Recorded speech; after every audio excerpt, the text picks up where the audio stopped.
There's something in your life that if you overindulge in it, it'll consume you, but it's really, really tempting, right? And you've identified it and you've identified what you're learning from it, but you're not getting rid of it because what you gain is, well, it's valuable. Excuse me, you very intentionally placed yourself here, right in the middle. Let's get a message for you.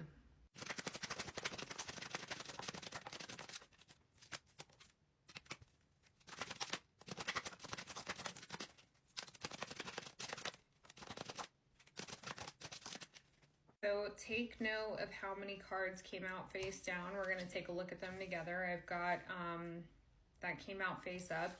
Queen of Wands in reverse, King of Pentacles, Five of Wands and the Lovers, the Knight of Swords and the Two of Pentacles. Okay, so this popped out on its own. That's you. Whatever this is putting you, it's taking your power away, okay? And it's something that there's a quickness here, but it's sloppy as hell. Okay, let's see what these cards are. So we've got the Eight of Pentacles, Devil, Queen of Swords in reverse, Three of Swords, Seven of Wands, Nine of Cups in reverse, and the Two of Swords. Fabulous. What's at the bottom of the deck? The Star.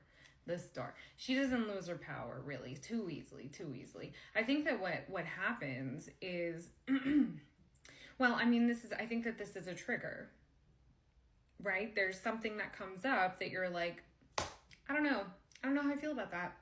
And it might come up in kind of a way that is like, you might have to think on your feet, which means you can't lose your footing, okay?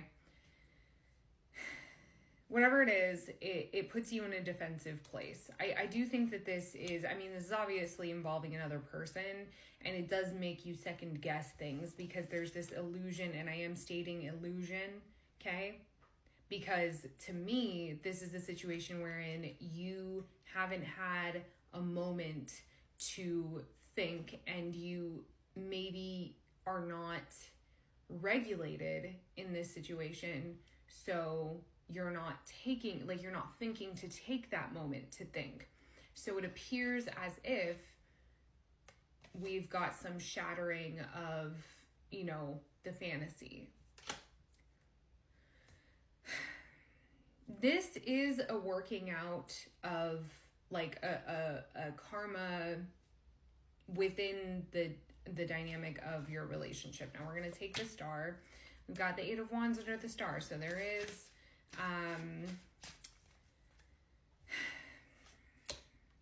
this could be incoming, right? I think for some of you, this is something that you're like processing, but for some of you, this could be like a little bit of a heads up. I want to get some clarity on the Tower here. What causes it? We've got the Page of Cups.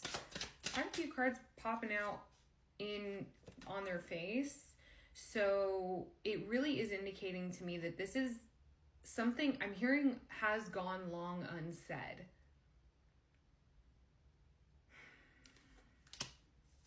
Page of Cups, the Ten of Wands, and the Page of Pentacles. King of Swords, and the Ace of Wands. I'm sorry. Page of Cups, Page of Pentacles, Ten of Wands, King of Swords. Did I say that? I thought I said the Ten of Pentacles. Ace of Wands at the bottom of the deck. Okay.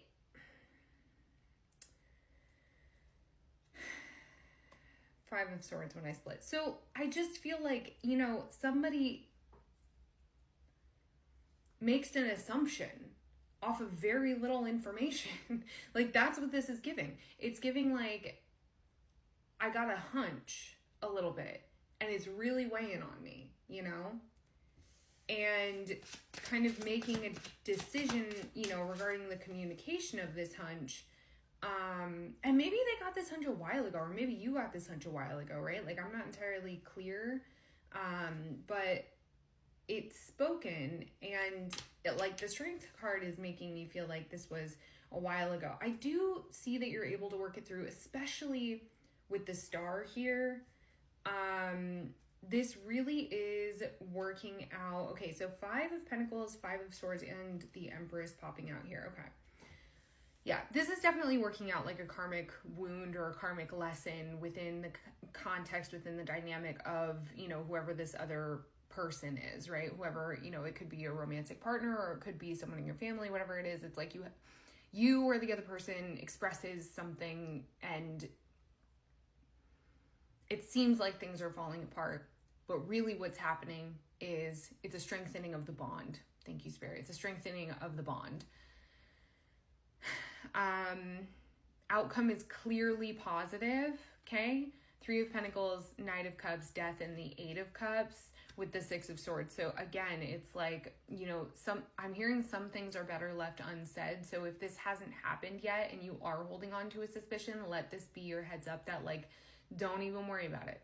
Don't even worry about it, because the truth will out, right? The truth always comes out eventually. That's just how it is, okay? And if you don't believe that, now you do, okay? It's helpful to believe that. But otherwise, like, just know that this, if it's brought to you and you're not bringing it to someone else, or if it's something that has already transpired and you're kind of processing it, is going to be okay, okay? This is something that needed to happen for the connection to carry forth in a way that is healthy. Or if there was separation, this would be, you know, for your own personal development, right? Underneath the King of Cups is the Queen of Cups. So, and I feel like there's, I would warn against, check for signs of codependency. You might be someone who's fairly familiar with this, but I also feel like there's a level of conviction here that really outweighs the potential for codependency. Again, some things are better left unsaid. Don't be a martyr. That's what Spirit is saying. That's what your team is saying. Don't be a martyr. Let's get a couple of charms if you're still here. Get a few charms here. Okay, I've got a shark, a heart with the infinity symbol, okay, and a pyramid, which is really cool because this gives me like past life connection for sure. So this is definitely a past life karmic wound or connection of some kind. I'm just gonna get 1 or 2 more. Okay, the sun and the snake. The truth will out. It's being illuminated, okay? And I'm hearing it's not something you have to worry about. It's not something you have to worry about, okay? So just say your little prayers of protection and do your thing. It's gonna be okay. Okay, good luck.